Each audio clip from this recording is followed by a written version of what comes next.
Dear friends, welcome to New Kula classes.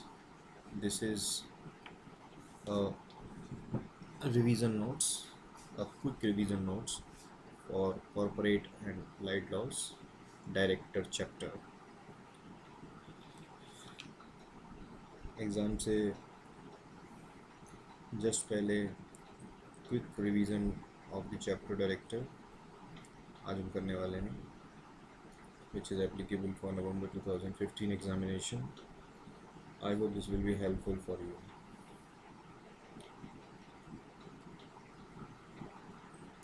Presentation के दौरान आप मुझे देख नहीं पाएंगे, हालांकि जो भी स्क्रीन पर आपको नोट्स दिखाई देंगे एंड मेरी आवाज़ आपको सुनाई देगी and I hope this will be helpful for you. तो जल्दी से हम लोग रिवाइज करेंगे। It's going to be around 1 hour lecture just before the examination. A quick revision of director chapter.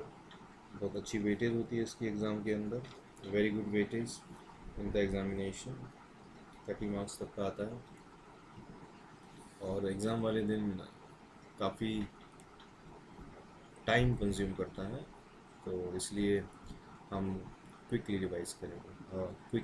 Quick revision of director. So let's start over here with number of directors. कितने number of director होते हैं? In case of private company, minimum 2. In case of public company, minimum 3. In case of one person company, minimum 1 director. Maximum कितने हो सकते हैं? किसी भी company में 15 डायरेक्टर हो सकते हैं और 15 से ज़्यादा अपॉइंट करने होंगे देन स्पेशल रिजोल्यूशन आपको पास करना होगा। वुमेन डायरेक्टर सभी कंपनियों में अपॉइंट नहीं करना होता है, कुछ कंपनी स्पेसिफाई की गई हैं जिसमें वुमेन डायरेक्टर अपॉइंट करने होंगे एंड कम से कम एक वुमेन डायरेक्टर अपॉइंट करना होगा, लिस्टेड कंपनी में अपॉइंट करना होगा, बाकी पब्लिक कंपनीज़ में करना होगा जो स्पेसिफाई की गई हैं, जिसके लिए टर्नओवर चेक करना होगा, paid up share capital check करनी होगी।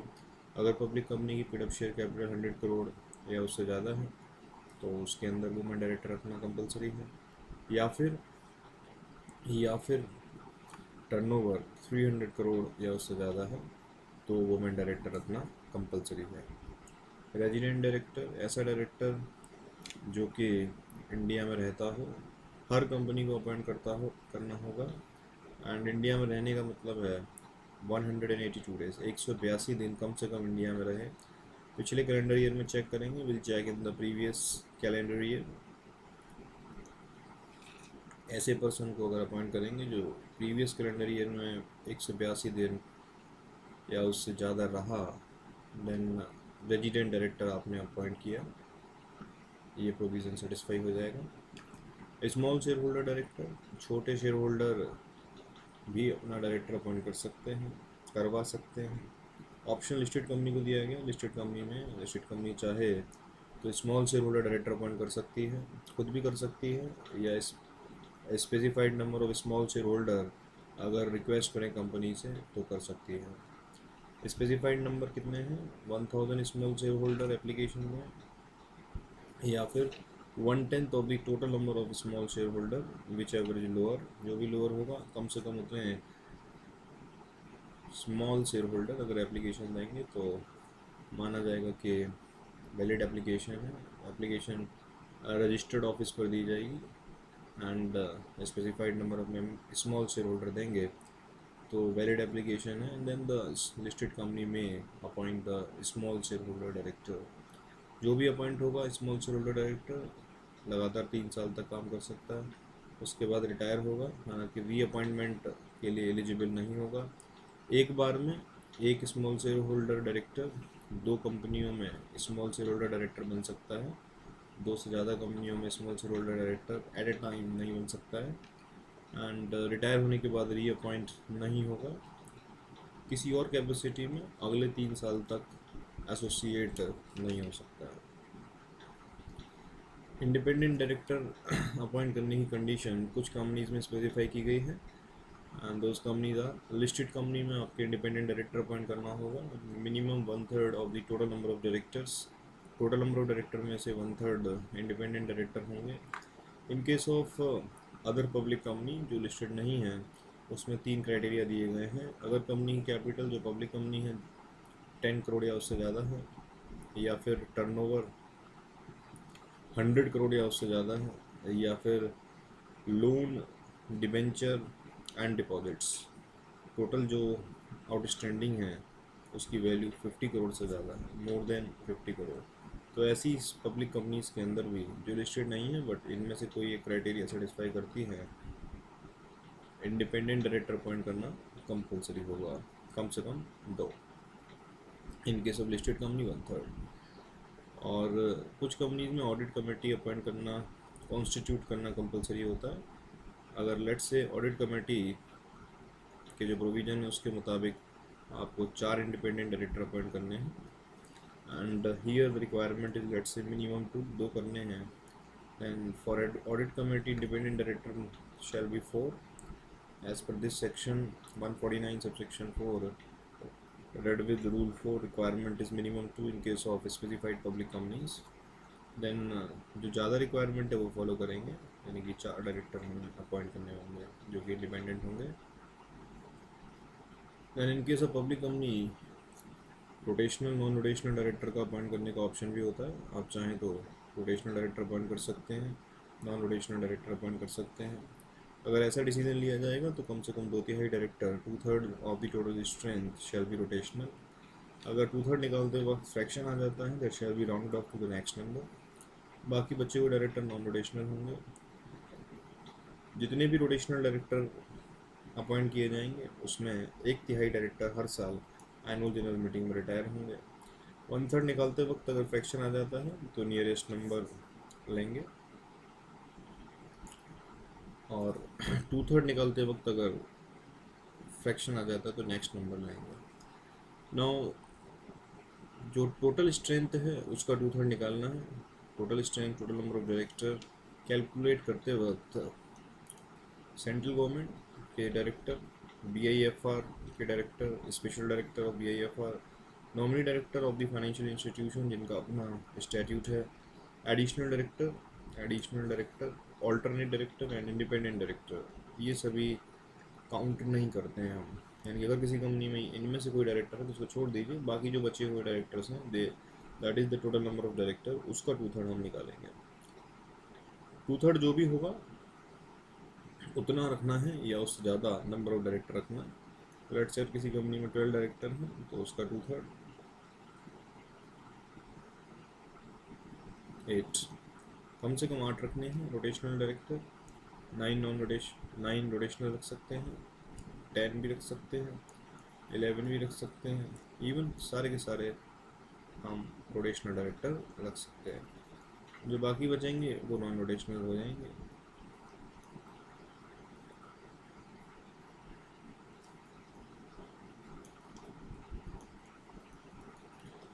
But 7 is not allowed. अगर 7 का ऑप्शन दिया जाए दैट इज़ नॉट अलाउड। कम से कम 2/3 डायरेक्टर रोटेशनल होंगे।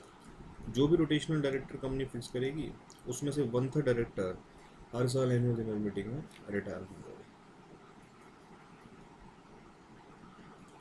Managing director is a director जिसको सब्सटेंशियल पावर ऑफ मैनेजमेंट दी गई है।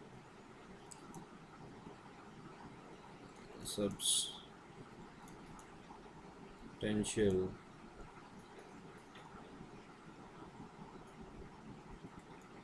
पावर ऑफ मैनेजमेंट प्रीकंडीशन है, डायरेक्टर होना चाहिए तब उसको पावर दी जाए, सब्सटेंशियल पावर ऑफ मैनेजमेंट दी जाए to manage the affairs of the company, then the director becomes the managing director. Manager is a person who is an individual, maybe director, may not be director, but who has the power to manage the whole or substantially the whole affairs of the company.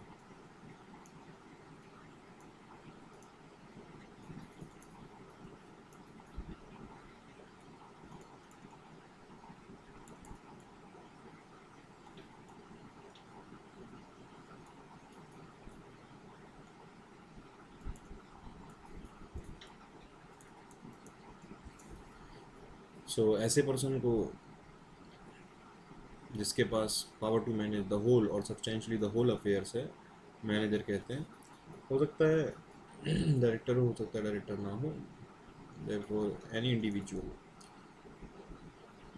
एक कंपनी में can we have two managing director, answer is yes. Can we have MD and manager both together, answer is no, because manager के पास whole power है, तो इसलिए MD के पास substantial power तब फिर नहीं हो पाएगी। मैनेजर प्लस मैनेजर, क्या दो मैनेजर हो सकते हैं, आंसर इज एक मैनेजर अगर अपॉइंट किया यानी कि होल पावर उसके पास है, अगर होल पावर उसके पास है तो दूसरे पर्सन के पास होल नहीं हो सकती है, and that's why that is also not possible. So two manager not possible, MD plus manager not possible. However, two managing director can be appointed in a company, that's possible. Whole time director as per section 2 clause 49, any director who is in the whole time employment, whole time employment of the company is whole time director. However, Companies Act 1956 के अंदर department का clarification था, department of company affair, that अगर कोई director company में employment में नहीं है बट होल टाइम कंपनी को डिवोट करता है, devotees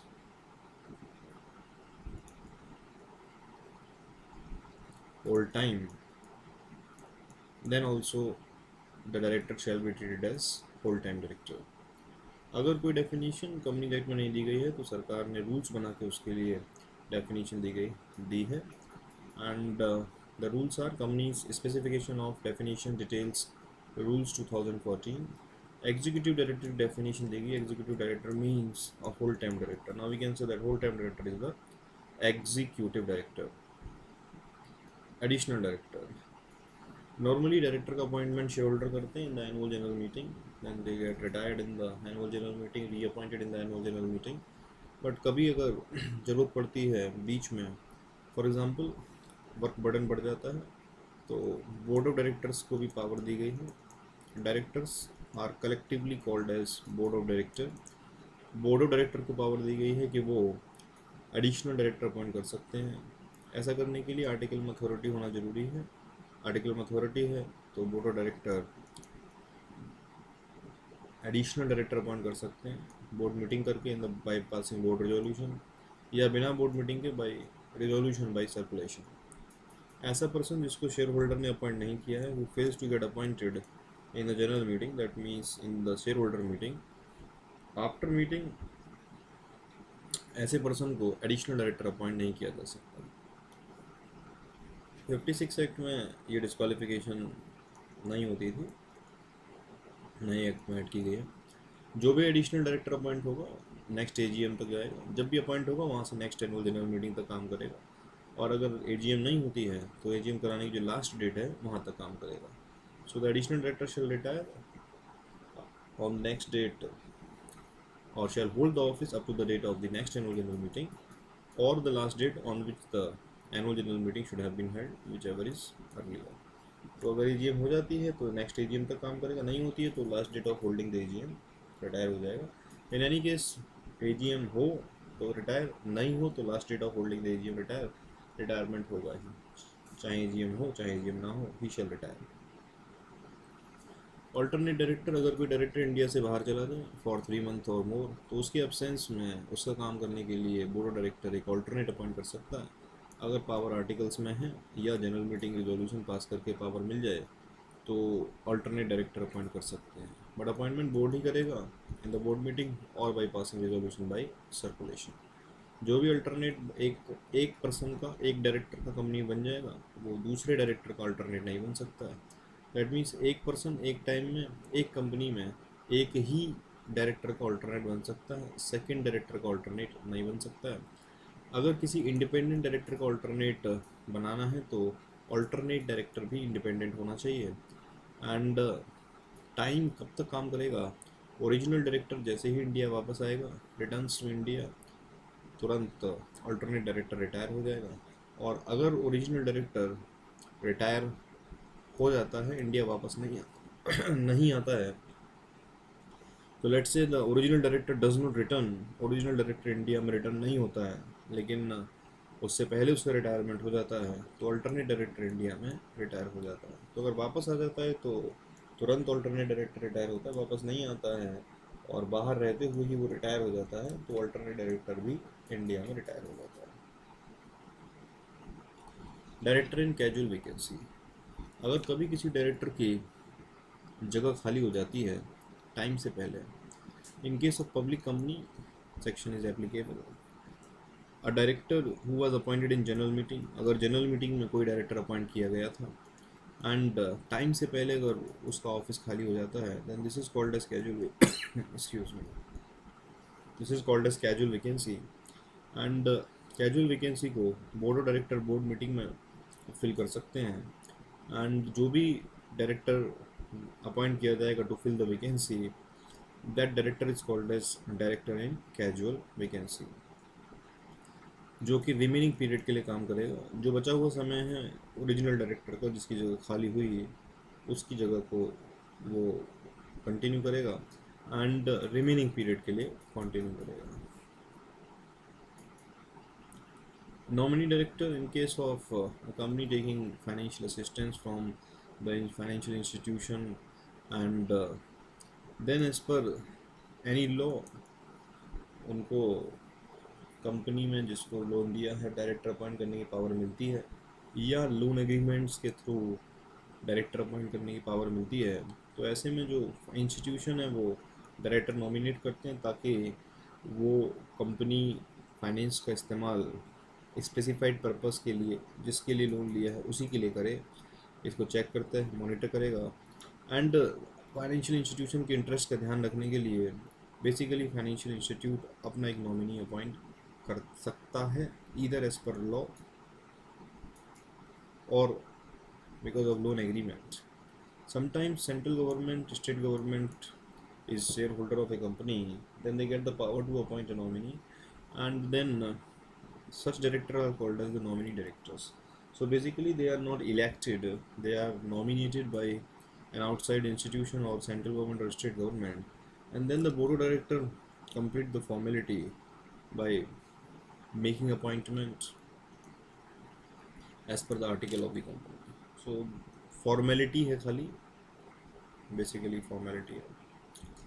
When we have a concept of key managerial personnel, important managerial personnel we can say loosely, and we have a definition of this. CEO is a key managerial personnel, MD is a key managerial personnel, manager is a key managerial personnel, company secretary, whole-time director, CFO, chief financial officer is a key managerial personnel. In certain specified companies, whole time की managerial personnel appoint करना compulsory है। Whole time की managerial personnel कौन से appoint करने होंगे?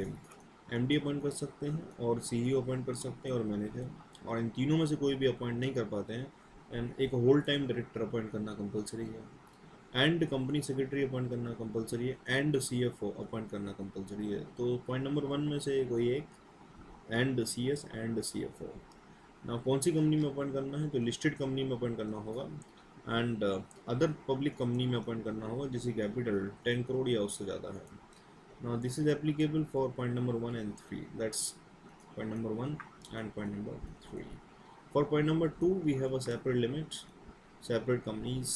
Listed company को करना ही होगा, एंड एवरी अदर कंपनी, बाकी कोई भी कंपनी हो जो लिस्टेड नहीं है, अगर उसकी paid up share capital 5 crore या उससे ज़्यादा है तो उसको अपॉइंट करना ही होगा। Every other company may be private, may be public.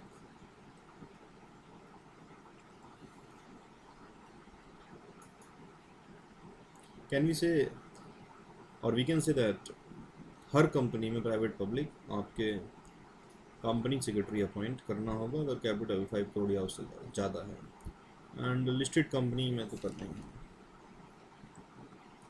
Disqualification, qualification नहीं बताई गई है, कुछ डिस्क्वालिफिकेशन बताई गई हैं, एंड कोई भी डिस्क्वालिफिकेशन जो नीचे आ रही है वो अप्लाई होगी तो डायरेक्टर नहीं बन सकते इंडिया में। नंबर 1 इज अनसाउंड माइंड, अगर कोर्ट आपको डिक्लेयर कर दे कि आप अनसाउंड माइंड हैं, तब फिर कैंडिडेट डायरेक्टर नहीं बन सकता है। अनडिस्चार्ज इंसॉल्वेंट है, डायरेक्टर नहीं बन सकता है। अप्लाइड फॉर इंसॉल्वेंसी हिमसेल्फ, खुद अपनी इंसॉल्वेंसी के लिए अप्लाई करता है, डायरेक्टर नहीं बन सकता है जब तक एप्लीकेशन पेंडिंग है। Convicted by the court of moral turpitude offence or any offence under Companies Act 56 or Companies Act 2013, and सज़ा उसको अगर 6 महीने या उससे ज़्यादा हो जाए एंड 7 साल से कम हुई है, 6 महीने से लेकर और 7 साल से कम, देन डिस्क्वालिफिकेशन उसकी जब तक इम्प्रिजनमेंट झेल रहा है, जब तक इम्प्रिजनमेंट आपके जो है सर्व कर रहा है तब तक डिस्क्वालीफाई रहेगा।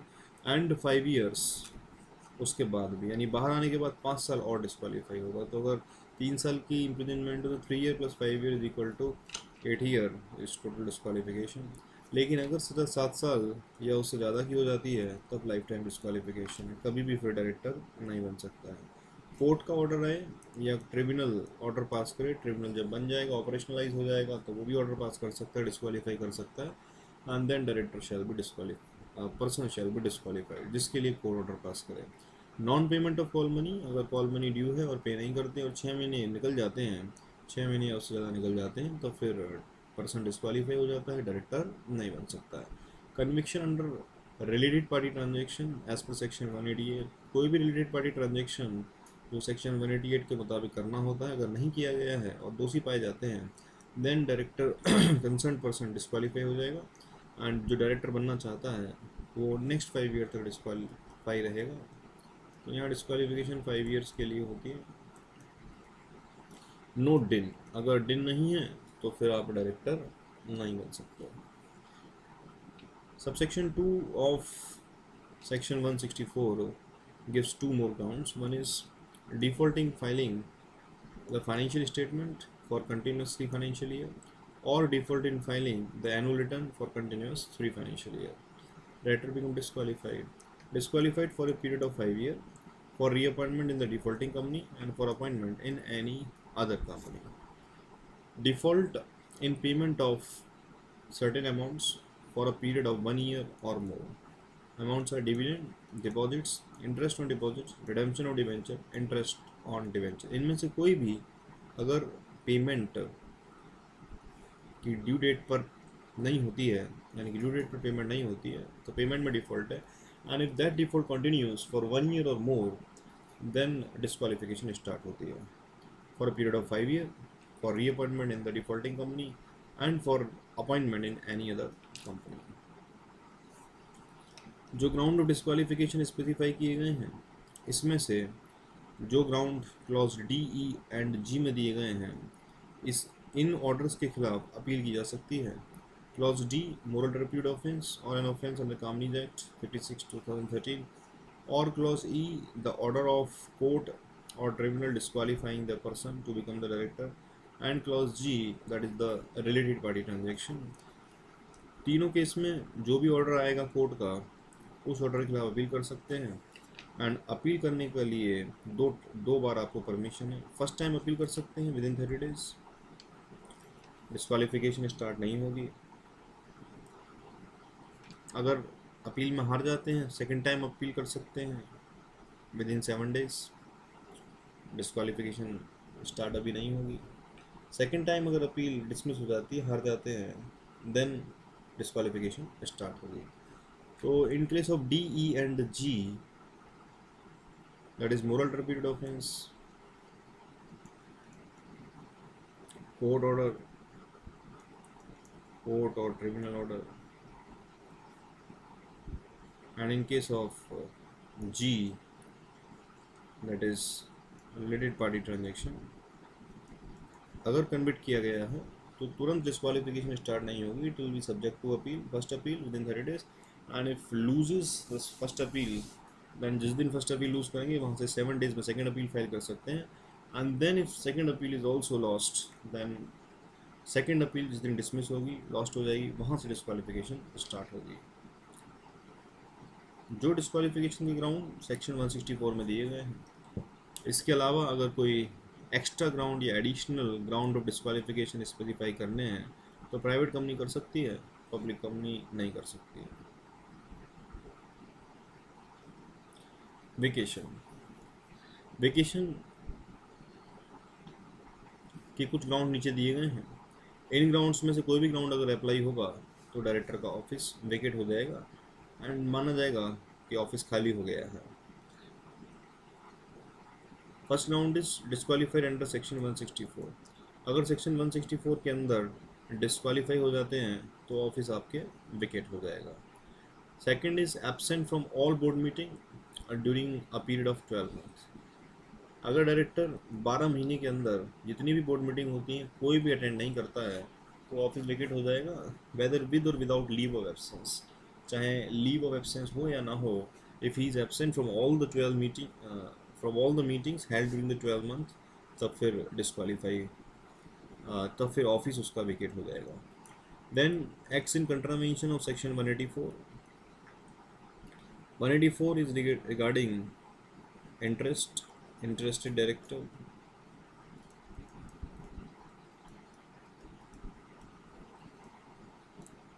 As per section 184, there are two requirements. One is disclosure, director को अपना इंटरेस्ट डिस्क्लोज करना होगा। Second is that non participation, director meeting में पार्टिसिपेट नहीं करेगा। तो अगर वो मीटिंग में पार्टिसिपेट करता है, acts in contravention, that is participates,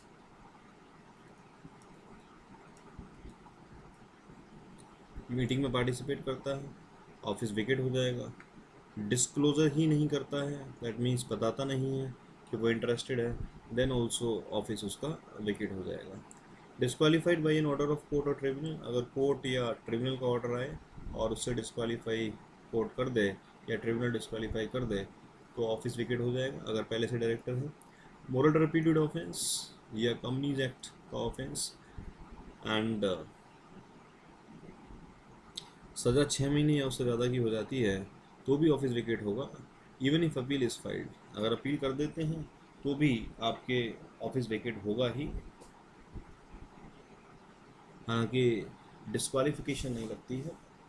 अगर मोरल टर्प्यूड ऑफेंस या कंपनीज एक्ट में कोई ऑफेंस किया है तो डिस्क्वालीफाई हो जाते हैं एंड अपील करने पर डिस्क्वालिफिकेशन स्टार्ट नहीं होती है, बट वेकेशन होगा ही even if appeal is filed. Remove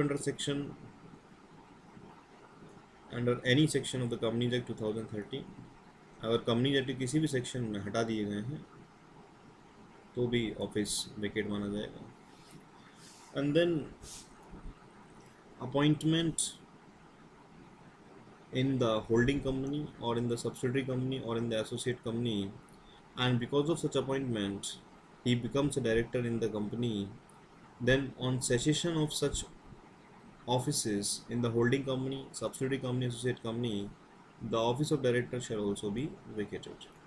तो अगर holding company, subsidiary company, associate company में अपॉइंटमेंट होता है at a particular point, at a particular post and उसकी वजह से, यानी कि जो अपॉइंटमेंट होल्डिंग सब्सिडरी एसोसिएट में होता है बिकॉज ऑफ विच अगर कंपनी में एज ए डायरेक्टर अपॉइंटमेंट होता है, दैन फ्यूचर में जो appointments holding subsidiary associate company में हुए उसको अगर छोड़ देते हैं, there is a cessation of such appointment, then that will also result in vacation of as a director in the company.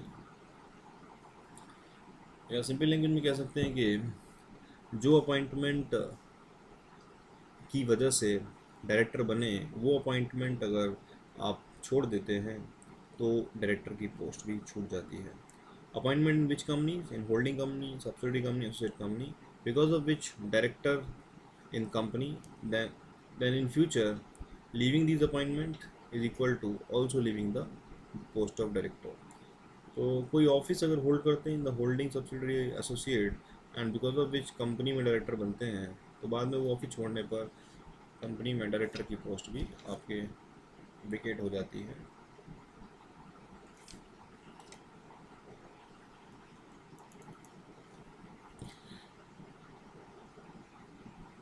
अगर किसी डायरेक्टर का ऑफिस विकेट हो जाता है और उसके बाद वो जानबूझ के काम करता रहता है, then imprisonment up to 1 year, 1 साल तक की सज़ा हो सकती है, या फाइन लग सकता है 1 लाख से लेकर 5 लाख तक, या फिर दोनों लग सकते हैं। अगर कभी ऐसा हो जाए दैट सभी डायरेक्टर के ऑफिस विकेट हो जाएँ और कोई भी डायरेक्टर कंपनी में ना बचे, तो जो प्रमोटर हैं वो वैकेंसी फिल कर सकते हैं और डायरेक्टर अपॉइंट कर सकते हैं, और अगर ऐसा नहीं होता है तो सेंट्रल गवर्नमेंट डायरेक्टर अपॉइंट कर सकती है। फर्स्ट डायरेक्टर का अपॉइंटमेंट कैसे होगा, आर्टिकल में नाम डाल सकते हैं, अगर नाम नहीं डाला गया है तो मेथड स्पेसिफाई किया जा सकता है in the article of association, और ऐसा भी नहीं किया गया है देन जो भी सब्सक्राइबर्स हैं मेमोरेंडम ऑफ एसोसिएशन के एंड इंडिविजुअल हैं, they shall be deemed as director, first director of the company. They retire when the appointment as per section 152 subsection 6 takes place, and over there we have two options. First option is all the directors shall retire at every AGM, and the second option is that the company shall have some rotational director and some non-rotational director. अगर first option choose करती है तो हर AGM में सभी director retire होंगे, that's very simple. लेकिन अगर second option choose करती है तो उसकी डिटेल ऑलरेडी हम पढ़ चुके हैं, दैट मिनिमम 2/3 डायरेक्टर रोटेशनल होंगे, बाकी नॉन रोटेशनल हो सकते हैं. रोटेशनल डायरेक्टर में से जो भी डायरेक्टर जितने भी रोटेशनल होंगे उसमें से 1/3 डायरेक्टर हर साल एनुअल जनरल मीटिंग में रिटायर होंगे. रिटायरमेंट फीफो मेथड से होगा, first in first out method. और अगर कभी ऐसा होता है कि अपॉइंटमेंट सेम डेट पे हुआ है कुछ डायरेक्टर्स का, तो उनमें से कौन रिटायर होगा उसके लिए आपस में एग्रीमेंट किया जा सकता है, और अगर एग्रीमेंट नहीं होता है तो ड्रॉ ऑफ लॉट किया जा सकता है. अगर कभी एजीएम नहीं होती है, क्योंकि हर साल एजीएम में 1/3 डायरेक्टर रिटायर होने हैं, अगर एजीएम नहीं होती है तो भी रिटायरमेंट होगा on the last date of holding the AGM as per BM Kundra case. And अगर फर्स्ट ऑप्शन चूज़ किया है जिसमें ऑल डायरेक्टर रिटायर होने के लिए ड्यू होते हैं एट एवरी एजीएम, तब फिर रिटायरमेंट नहीं होगा as per in Cab Industries case. Automatic reappointment as per section 152 subsection 7, जो रिटायरिंग डायरेक्टर है अगर उसको रीअपॉइंट नहीं किया जाता तो, और दूसरे किसी पर्सन को अपॉइंट नहीं किया जाता एंड वैकेंसी को भी नहीं फिल किया जाएगा, ऐसा डिसीजन भी नहीं लिया जाता है. तो रीअपॉइंट कर सकते हैं सेम पर्सन को, या किसी और पर्सन को अपॉइंट कर सकते हैं, या वैकेंसी को ना फिल करें ऐसा डिसीजन भी ले सकते हैं. लेकिन तीनों में से अगर कोई डिसीजन नहीं होता है तो meeting stand adjourned, and eight the adjourned annual general meeting फिर से 3 ऑप्शन है. रिटायरिंग डायरेक्टर रीअपॉइंट हो सकता है एंड जो कि नहीं किया गया, अदर पर्सन अपॉइंट हो सकता है कोई जो उनकी नहीं किया गया, एंड वैकेंसी को फिल नहीं करेंगे ऐसा डिसीजन ले सकते हैं जो कि नहीं लिया गया. Then at the then at the adjourned annual general meeting माना जाएगा कि रिटायरिंग डायरेक्टर ऑटोमेटिकली रीअपॉइंट हो गया है. ऑटोमेटिक रीअपॉइंटमेंट की कुछ एक्सेप्शन भी हैं, like if resolution is voted and lost. For example अगर रिटायरमेंट जिस डायरेक्टर का है अगर उसको अपॉइंट करने के लिए एक बार फिर से वोटिंग कराई गई बट वोटिंग अगेंस्ट में हुई, तो फिर ऑटोमेटिकली अपॉइंटमेंट नहीं होगा. नॉट विलिंग, अगर वो नहीं बनना चाहता है, डिस्क्वालीफाइड या फिर वो डिस्क्वालीफाइड है, या रिजोल्यूशन पास करना कंपलसरी है, तो या फिर ग्रुप अपॉइंटमेंट के लिए जो सेक्शन 162 है वो एप्लीकेबल है एंड उसकी कंट्रावेंशन हो जाती है, तो ऑटोमेटिक रीअपॉइंटमेंट नहीं होगा.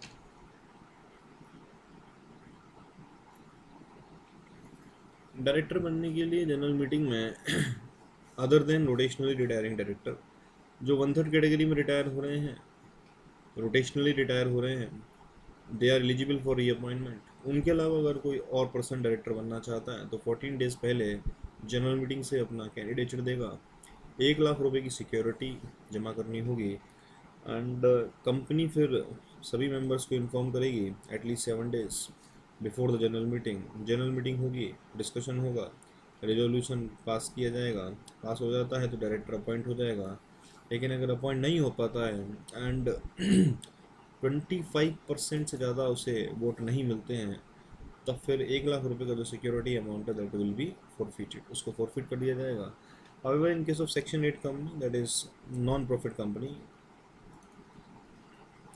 कंपनी, बोर्ड के पास ऑप्शन है, वो चाहे तो फॉरफिट कर ले, चाहे तो रिफंड कर दे. जो भी डायरेक्टर अपॉइंट होना चाहता है वो अपनी कंसेंट कंपनी को देगा कि मैं डायरेक्टर अपॉइंट होना चाहता हूँ, इन्फॉर्म DIR2, और जब अपॉइंट हो जाएगा तो कंपनी एक फॉर्म ROC को फाइल करेगी रजिस्टर ऑफ कंपनीज को, इन्फॉर्म DIR12, और इस DIR12 में DIR2 अटैच कर दिया जाएगा. Appointment by proportional representation method, ये एक तीसरा मेथड है. तो first method is all director retire at every AGM. Second method is that 1/3 2/3 director rotational, बाकी director non rotational. And third method is that proportional representation method से director का appointment किया जा सकता है. इस इस मेथड में कम से कम 2/3 डायरेक्टर अपॉइंट करने होंगे। हालांकि इससे ये समझना है कि ये तीसरा मेथड है। 2/3 का कंसेप्ट रोटेशनल नॉन रोटेशनल में भी है, बट अगर आप प्रोपोर्शनल रिप्रेजेंटेशन मेथड चूज करते हैं तो यहाँ भी 2/3 का कंसेप्ट है, बट दोनों चीज़ें अलग अलग हैं। तो 2/3 डायरेक्टर कम से कम प्रोपोर्शनल रिप्रेजेंटेशन मेथड से अपॉइंट करेंगे। Basically it's a multiple voting system जिसमें कई बार वोट दे सकते हैं, चॉइस होती है, कई कैंडिडेट को अपनी प्रेफरेंस बता सकते हैं। That's called as proportional representation method. And अगर इस मेथड को चूज़ करते हैं तो legal point is that minimum 2/3 director इस मेथड से अपॉइंट करने होंगे, जो कि 3 साल तक आप पे काम कर सकते हैं। After that they retire, reappointment हो सकता है एंड फिर से 3 साल तक काम कर सकते हैं। लॉ में एक प्रोटेक्शन भी दी गई है दैट जो प्रोपोर्शनल रिप्रेजेंटेशन मेथड से डायरेक्टर अपॉइंट किए जाएंगे, शेयर होल्डर यानी कि मेंबर उनको हटा नहीं सकते हैं। सेक्शन 169 रिमूवल का सेक्शन है। शेयर होल्डर रिमूव कर सकते हैं, बट प्रोपोर्शनल रिप्रेजेंटेशन मेथड से जो डायरेक्टर अपॉइंट किए गए हैं उनको नहीं हटा सकते हैं। अपॉइंटमेंट इन ग्रुप, अगर एक ही रिजोल्यूशन से 2 या उससे ज़्यादा कैंडिडेट को अपॉइंट करना है तो there are simple 2 steps. One is UR, एक यूनानिमस रिजोल्यूशन पास करना होगा जिससे परमिशन लेनी पड़ेगी दैट ग्रुप में अपॉइंटमेंट करें या नहीं करें, और अगर परमिशन मिल जाती है देन ग्रुप अपॉइंटमेंट का जो रिजोल्यूशन है उसको प्रेजेंट करेंगे एंड पास करेंगे। That has to be passed as an ordinary resolution. तो परमिशन लेंगे UR unanimous resolution, and appointment का जो रिजोल्यूशन है that shall be passed by simple majority, that is ordinary resolution. तो पहले यूआर पास करें फिर ओआर पास करें। Removal of director by member, क्या डायरेक्टर को हटाया जा सकता है? द आंसर इज मेंबर हटा सकते हैं। Member have the power to appoint, they also have the power to remove. पर रिमूव करने के लिए 2 स्टेप दिए गए हैं। One is passing the ordinary resolution और second is special notice. And special notice यानी कि नोटिस पहले देना पड़ेगा कि हम हटाना चाहते हैं, एंड उसके बाद फिर ऑर्डिनरी रिजोल्यूशन जनरल मीटिंग में पास कर सकते हैं। हो जाता है पास तो फिर डायरेक्टर रिमूव हो जाएगा। हालांकि स्पेशल नोटिस एवरी मेंबर नहीं दे सकता है, केवल वो मेंबर जिसके पास 1% वोटिंग पावर है या फिर 5 लाख पेड अप कैपिटल है वो स्पेशल नोटिस दे सकता है। स्पेशल नोटिस की कॉपी कंपनी को देनी होगी कम से कम 14 डेज पहले एंड ज़्यादा से ज़्यादा 3 मंथ्स पहले। 3 महीने से ज़्यादा पहले आप नहीं दे सकते। स्पेशल नोटिस जो एलिजिबल मेंबर है 1% वोटिंग पावर या फिर 5 lakh paid up capital company को देगा, एंड कंपनी उसकी कॉपी डायरेक्टर को देगी। डायरेक्टर अपना अगर रिप्रेजेंटेशन को देना चाहता है तो दे सकता है अपनी डिफेंस में। कंपनी स्पेशल नोटिस की कॉपी एंड रिप्रेजेंटेशन की कॉपी मेंबर को देगी। मेंबर रिजोल्यूशन पास करेंगे। अगर रिजोल्यूशन पास हो जाता है ऑर्डिनरी तो डायरेक्टर हट जाएगा। हालांकि कुछ डायरेक्टर को मेंबर नहीं हटा सकते, for example CD director, BIFR director, PFI nominee जिनका अपना स्टैट्यूट है, पीआरएम डायरेक्टर जिनका अपॉइंटमेंट प्रोपोर्शनल रिप्रेजेंटेशन मेथड से हुआ है। हटाने पर जगह खाली हो जाएगी, वैकेंसी क्रिएट हो जाएगी। अगर स्पेशल नोटिस में नए कैंडिडेट की डिटेल भी दी गई है तो सेम जनरल मीटिंग में फिल कर सकते हैं वैकेंसी, और अगर स्पेशल नोटिस में कैंडिडेट की डिटेल नहीं दी गई है तो as per section 161 subsection 4 board meeting में कैजुअल वैकेंसी फिल की जा सकती है। कंपनी लॉ बोर्ड के पास भी पावर है डायरेक्टर को रिमूव करने की। This provision is of companies act 1956। ना ऑपरेशंस मैनेजमेंट, कंपनी के अंदर विक्टिमाइजेशन अगर होता है, बड़े शेयर होल्डर छोटे शेयर होल्डर का विक्टिमाइजेशन करते हैं या कंपनी की मैनेजमेंट मिसमैनेजमेंट करती है और कंप्लेंट कंपनी लॉ बोर्ड में जाती है, तो कंपनी लॉ बोर्ड ऐसे लोगों को जो ये गलत काम करते हैं उनको टर्मिनेट कर सकता है, उनके कॉन्ट्रैक्ट ऑफ अपॉइंटमेंट को टर्मिनेट कर सकता है, एंड ऐसा अगर होता है देन दे स्टैंड रिमूव्ड। अगर कंपनी लॉ बोर्ड हटा देता है देन डिस्क्वालिफिकेशन भी फ्यूचर के लिए लगेगी, and that will be for a period of 5 year, and time से पहले हट जाएंगे तो कोई मुआवजा भी नहीं मिलेगा। Disqualification will be for appointment in the same company, हालांकि अदर कंपनी में अपॉइंटमेंट हो सकता है। रेजिग्नेशन, डायरेक्टर चाहे तो खुद भी रिजाइन कर सकता है और उसकी जानकारी कंपनी को दे सकता है, एंड कंपनी को जैसे ही नोटिस मिलेगा उसके बाद company within 30 days ROC को एक फॉर्म DIR-12 फाइल करेगी, इंटीमेशन देगी दैट डायरेक्टर ने रिज़ाइन कर दिया है। डायरेक्टर खुद भी एक फॉर्म फाइल करेगा that is DIR-11 within a period of 30 days from the date of resignation. And in case of foreign director DIR-11 file करने के लिए एक ऑप्शन दिया गया है कि वो किसी प्रोफेशनल CA CS CMA जो प्रैक्टिस में है या रेजिडेंट डायरेक्टर को ऑथराइज कर सकता है जो उसके बिहाफ पर फॉर्म DIR-11 फाइल कर देंगे। And in case all the director resign, अगर सभी डायरेक्टर रिजाइन कर दें तब फिर फॉर्म DIR-12 कंपनी के बिहाफ पर कोई डायरेक्टर साइन नहीं कर पाएगा। उसके लिए MCA clarified that resign director, कोई भी एक resign director can sign form DIR-12।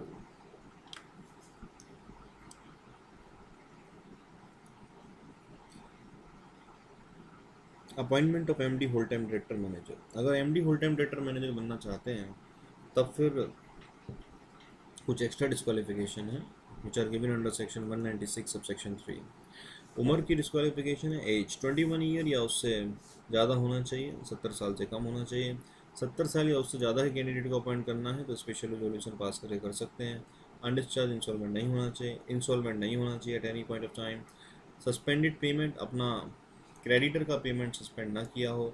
Date composition, कोई भी कंप्रोमाइज़ ना किया हो विद द क्रेडिटर।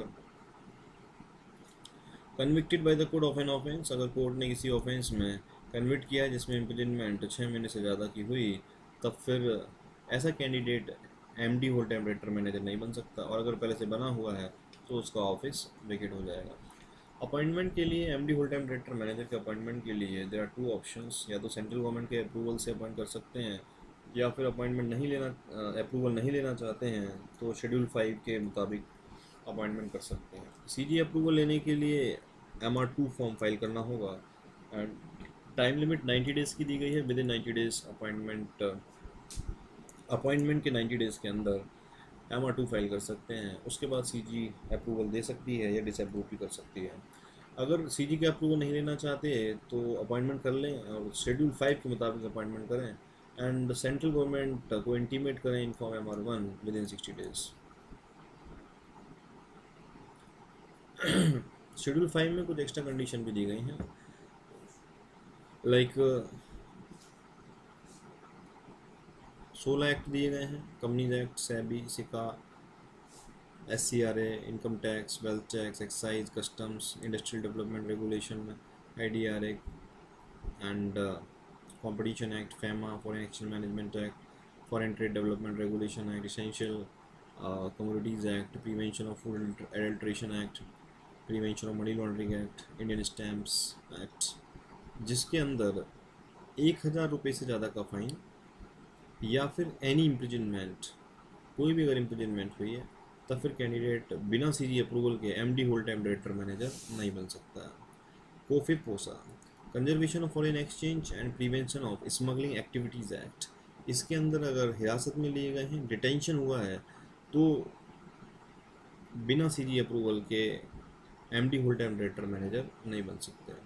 यहाँ ये नोट करना इम्पोर्टेंट है कि अगर कोई डिस्क्वालिफिकेशन लगी हुई है इन शेड्यूल 5 लेकिन बाद में CG के अप्रूवल से अपॉइंटमेंट हो जाता है तो फिर क्वालिफाइड माना जाएगा एंड फ्यूचर में शेड्यूल 5 के मुताबिक अपॉइंटमेंट हो जाएगा। तो disqualification under schedule 5 then appointment with CG approval, ना qualified to be appointed as per schedule 5। Age का क्राइटेरिया सेम है, दैट इज़ 21 साल या उससे ज़्यादा होना चाहिए एंड 70 ईयर से कम होना चाहिए। 70 या उससे ज़्यादा के पर्सन को अपॉइंट करना है तो स्पेशल रेजोल्यूशन पास करके अपॉइंट कर सकते हैं।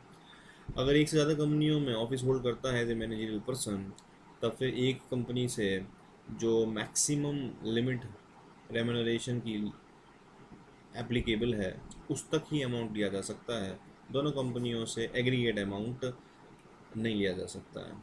तो दोनों कंपनी में से किसी एक कंपनी का मैक्सिमम अमाउंट जो लिमिट का है वही एग्रीगेट में अमाउंट लिया जा सकता है। रेजिडेंट होना चाहिए, दैट मीन्स इंडिया में अपॉइंटमेंट से पहले 12 महीने या उससे ज़्यादा टाइम से रह रहा हो तो उसे अपॉइंट कर सकते हैं and in case of SEZ resident की कंडीशन अप्लाई नहीं होगी। तो शेड्यूल 5 के मुताबिक अपॉइंट करने के लिए कुछ एक्स्ट्रा कंडीशन है, ये सभी कंडीशन जो कैंडिडेट फुलफिल करेगा apart from this 164 and 196 sub section 3 जो फुलफिल करेगा वो शेड्यूल 5 के मुताबिक MD whole time director manager बन सकता है। रेम्यूनरेशन के लिए जो लिमिट्स दी गई हैं शेड्यूल 5 के अंदर सेम है। In case of a company which is profit making,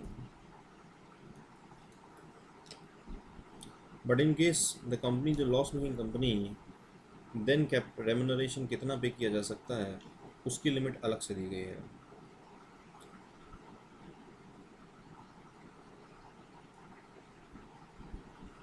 So let's first understand that normally limit क्या होती है in case of a profit making company. Remuneration section 197 and schedule 5 we have the limit for MD whole time director manager 5% पे कर सकते हैं या उससे कम पे कर सकते हैं ऑफ द नेट प्रॉफिट। तो limit is 5% of the net profit, और अगर 5% से ज़्यादा पे करना चाहते हैं तो जनरल मीटिंग के अप्रूवल से पे कर सकते हैं। तो all of them put together MD whole time director manager 10% of the net profit तक पे कर सकते हैं, और अगर उससे ज़्यादा पे करना चाहते हैं तो जनरल मीटिंग अप्रूवल से पे कर सकते हैं। पार्ट टाइम डायरेक्टर को 1% पे कर सकते हैं if the MD whole time director manager is appointed in the company, and 3% तो पे कर सकते हैं if the MD whole time director manager is not appointed in the company. तीनों में से कोई भी एक है तो पार्ट टाइम डायरेक्टर का total remuneration 1% of the net profit, और अगर नहीं है तीनों में से कोई भी एक तब फिर पार्ट टाइम डायरेक्टर का overall remuneration is 3% of the net profit. So individually MD whole time director manager किसी को भी 5% तक पे कर सकते हैं, बट टोटल मिला के 10% तक पे कर सकते हैं। पार्ट टाइम डायरेक्टर को 1% पे कर सकते हैं अगर MD whole time director manager में से कोई भी कंपनी में अपॉइंटेड है, नहीं अपॉइंटेड है तो 3% तक पे कर सकते हैं। ओवरऑल 11% तक पे कर सकते हैं। 5% से ज़्यादा, 10% से ज़्यादा, 1%, 3% से ज़्यादा पे करना है तो जनरल मीटिंग अप्रूवल से पे कर सकते हैं। लेकिन 11% से अगर ज़्यादा पे करना है तब फिर सेंट्रल गवर्नमेंट का अप्रूवल आपको लेना होगा। इसके अलावा और कुछ अमाउंट्स भी हैं जो पे किए जा सकते हैं, but these are the various limits normally. Now अगर कंपनी शेड्यूल 5 से अपॉइंटमेंट करती है एंड कंपनी प्रॉफिट मेकिंग है तो रेम्यूनरेशन सेम है, जो लिमिट्स वहाँ दी गई हैं 5%, 10%। लेकिन अगर लॉस मेकिंग कंपनी है तब फिर कुछ एक्स्ट्रा कंडीशन दी गई हैं, and that is the effective capital of the company calculate करनी होगी। एंड इफेक्टिव कैपिटल अगर 5 करोड़ से कम है तो पर person per annum 30 lakh rupees पे किया जा सकता है।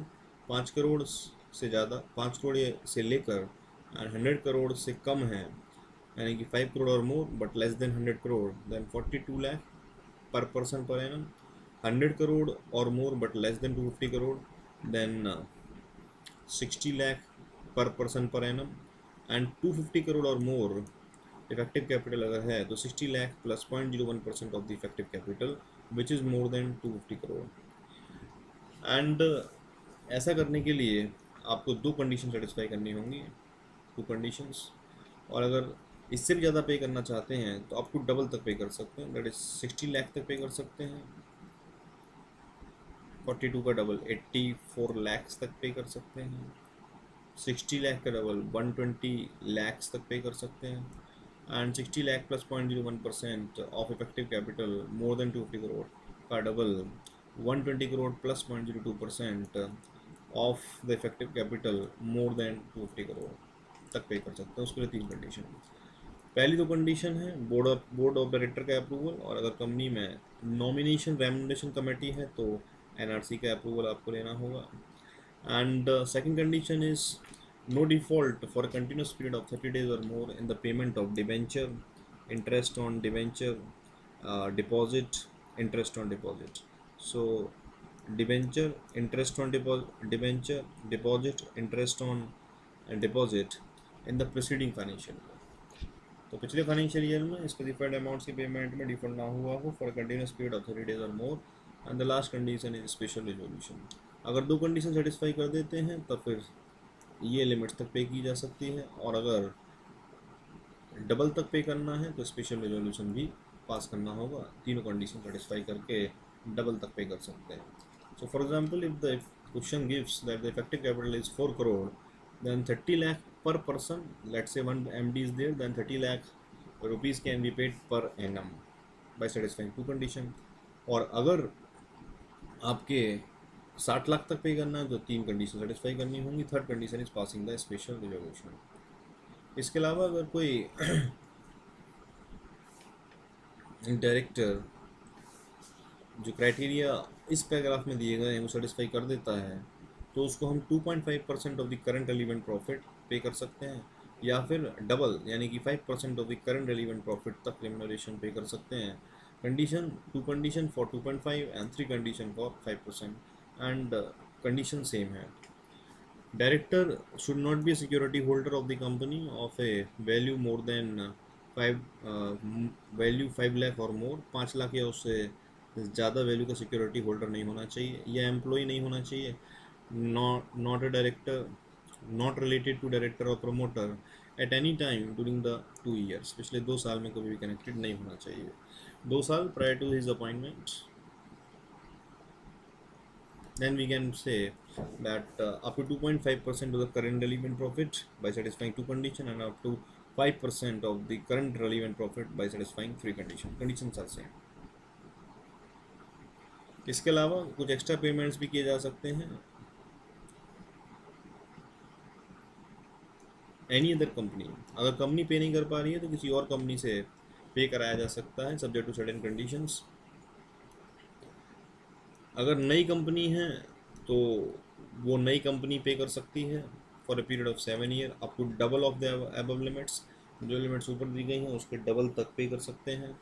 सिक कंपनी है तो for a period of 5 year up to double of above limits pay कर सकते हैं। सिक कंपनी के इसमें अगर रेम्यूनरेशन BIFR ने फिक्स की है, board for industrial financial construction, तो जो फिक्स किया गया है वो रेम्यूनरेशन पे किया जा सकता है। कंडीशंस में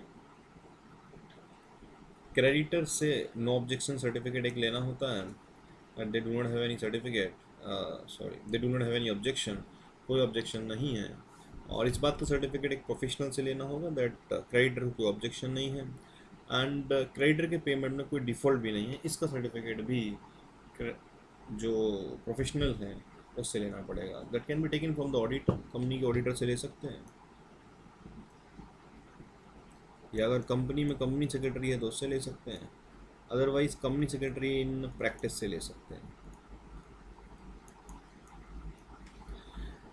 इसके अलावा अगर कोई कंपनी स्पेशल इकोनॉमिक जोन में है तो 2.4 करोड़ पर एनम तक वो पे कर सकती है।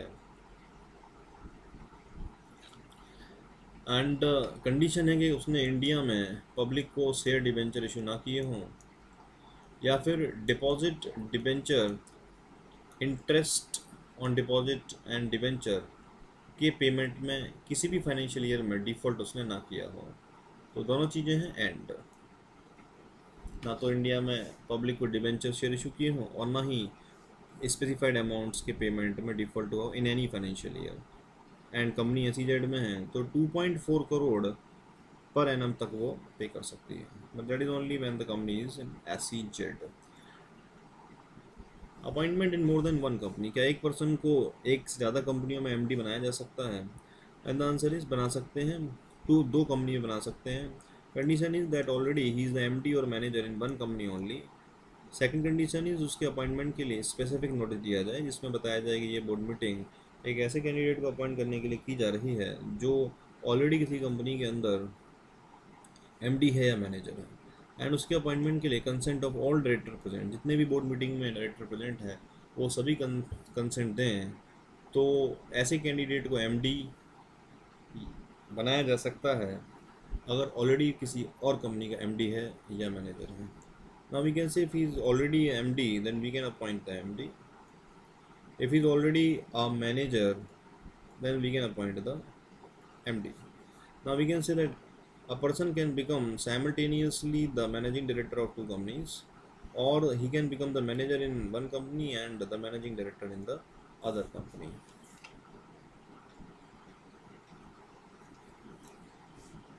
Can he become the managing director in the third company also, MD, and then MD? And the answer is no, because for this company, if he becomes the MD, then the condition is that he should be the MD manager in one company only. MD manager in one company only, but he is the MD in this one company, then the second company, and then this is the third company. So the third company when appoints, then it must check that it is that the candidate is MD or manager only in one other company, and because he is the MD in two company, therefore the condition of that in one company only is not satisfied. Remuneration की limits already हमने पढ़ ली, 5% for MD, 5% for full time director, 5% for manager, put together 10%, more than 5% general meeting approval, more than 10% general meeting approval, and 1% for part time director if MD full time director manager is there, 3% of for part time director if MD full time director manager is not there, total 11%, more than 11% CG approval. Setting fee is the fee for attending the board meeting can be paid to the director for attending the board meeting. For MD full-time director, it will be inclusive of the remuneration, and for part-time director, it will be in addition to the remuneration. Up to 1 lakh per meeting per director can be paid. Remuneration का meaning भी दिया गया है that remuneration means anything received as a director in the capacity as a director and in any other capacity, but does not include the amount received in the professional capacity. इसके अलावा जो payment principal to principal basis होता है वो भी आपके remuneration के अंदर नहीं आता है। रेम्यूनरेशन अगर कभी लिमिट से ज़्यादा मिल जाए या सीजी अप्रूवल के लेना चाहिए था पर नहीं लिया गया और अमाउंट मिल जाए, that shall be refunded, and अगर कंपनी वेव ऑफ करना चाहती है तो सेंट्रल गवर्नमेंट का अप्रूवल लेकर वेव ऑफ कर सकती है। So far as independent director are concern, they shall not be entitled to stock options, stock option उनको नहीं मिलेंगे। Number of directorship as per new companies act, एक पर्सन मैक्सिमम 20 कंपनीज में director बन सकता है इंक्लूडिंग द ऑल्टरनेट डायरेक्टरशिप, जिसमें से 10 पब्लिक कंपनीज हो सकती हैं या प्राइवेट कंपनी जो कि किसी पब्लिक कंपनी की सब्सिडरी या होल्डिंग हो सकती है। सो 10 कंपनीज की एक लिमिट है, that 10 limit is for public company, private company which is subsidy और holding of a public company. तो इन तीनों कंपनियों को मिला के 10 हो सकती हैं, बाकी टोटल मिला के 20 हो सकती हैं including the alternate directorship. Power of the board of director, board के पास पावर दी गई है section as per section 179 sub section 3। Board meeting के अंदर फॉलोइंग पावर को इस्तेमाल कर सकता है। Number 1, calling making the call on the share, buy back, issue of securities, borrowing the money, making the investment, loan देना, गारंटी देना, security देना, approval of financial statement, board report approve करना, diversification of business, amalgamation, merger, reconstruction, takeover or acquisition of substantial stake in any other company,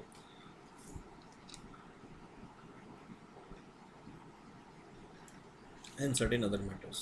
Other matters are specified in the rule, and 9 matters were specified, out of which 6 have been deleted. Now currently we have only 3. PC is the